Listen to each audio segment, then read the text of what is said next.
shifting focus to the rest of the continent, on Friday, Kenya's CPI data will be released, currently at 3.3%. Absa CIB expects an uptick to 3.7% due to base effects, with food inflation remaining an upside risk to projections.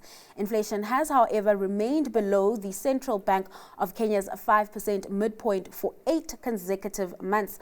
Ridle Markus, SSA Macroeconomist at Absa CIB, joins us with his analysis of the East African nation's inflation and MPC trajectory. Ridle, thanks for your time this afternoon. So as mentioned, inflation in Kenya is expected to accelerate to 3.7% from 3.3%.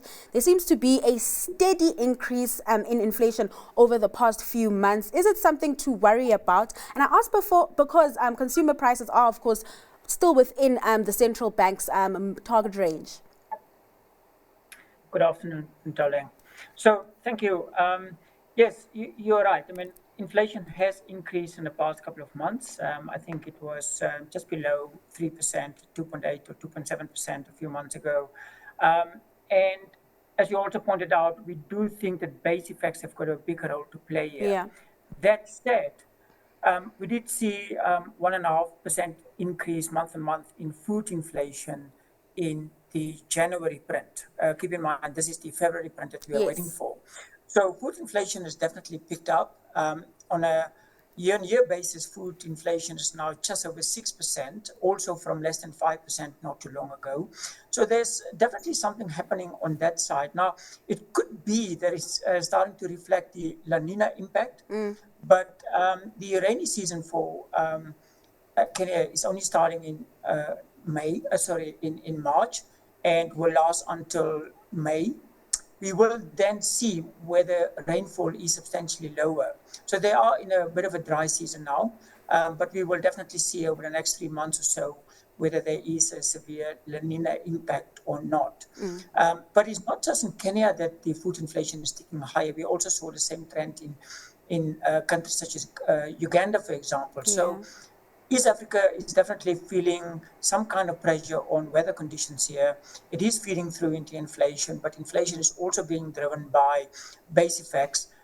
So far, we've seen fuel prices remaining flat, at least for the past, or at least for the next window in Kenya. So fuel prices will not add to inflation, and the currency has also been holding fairly firm. So there are a couple of positives here, and again, I think it's base effects and food.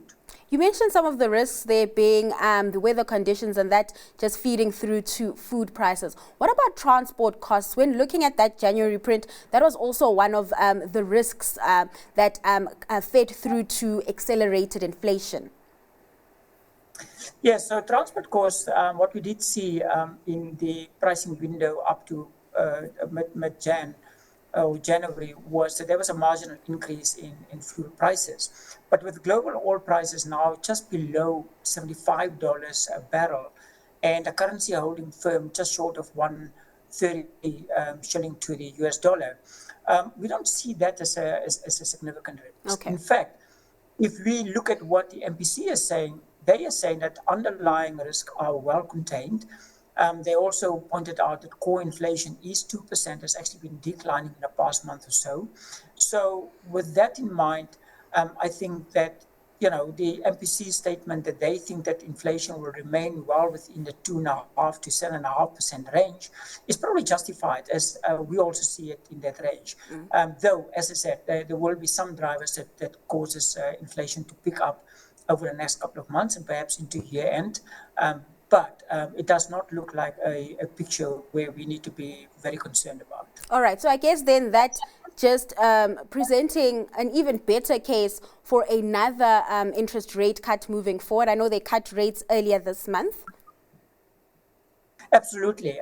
We think that after the 50 basis points cut off that we saw a couple of weeks ago, and also the relief that we saw late last year, that there's probably anything from 100 to 150 basis points of cuts that could potentially still be delivered through the remaining of the year. Our official base case is 150 basis points from 10.75 down to 9.25% by year end.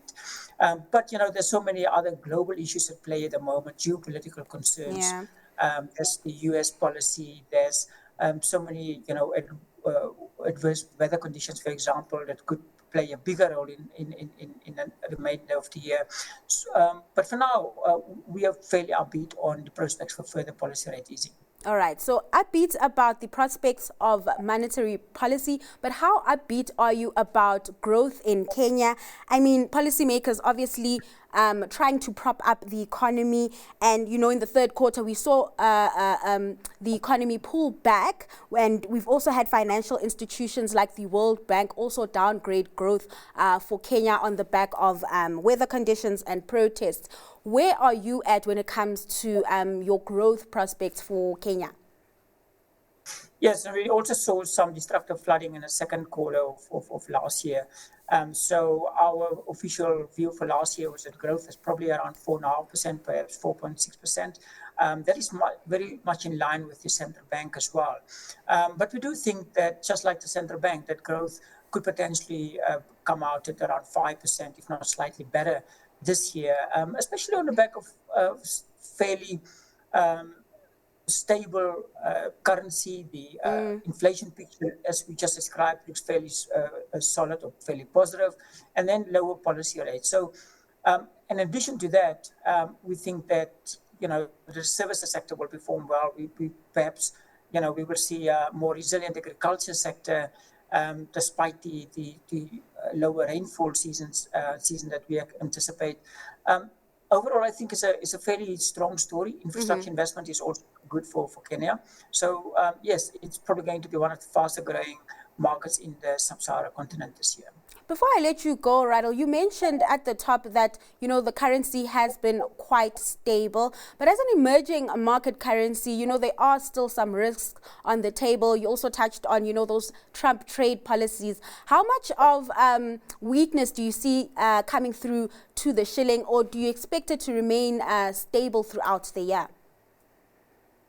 Look, we are thinking that it could potentially slide slightly weaker, but probably, we're talking about low percentage points here, single-digit percentage points.